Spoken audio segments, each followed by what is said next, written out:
a rabbinic act, this Eiruv Tavshilim, this designation, and that will impress upon people that you can't just use the holiday as a preparatory for any other day. Now, the rabbis were aware that some people would forget to make an Eiruv Tavshilim, and those people will end up unable to prepare food for their holiday. So the rabbi said that the rabbi of the community should make sure to give ownership, partial ownership of his own Eiruv Tavshilim to everyone who's going to be in town, so that when I make an Eiruv Tavshilim, it'll be on their behalf too. But the rabbi said you have to have some kind of monetary ownership in it too.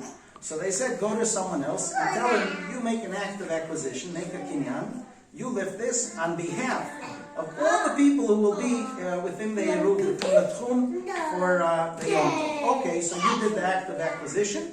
Now I'm going to make the blessing of making an Eiruv, the rabbinic mitzvah of designating this as our Eiruv Tavshilim, and we'll eat it on Shabbos. So the blessing is, Baruch Atah Adonai Eloheinu melech haolam, asher kideshanu b'mitzvosov v'tzivanu al mitzvas Eiruv. Amen.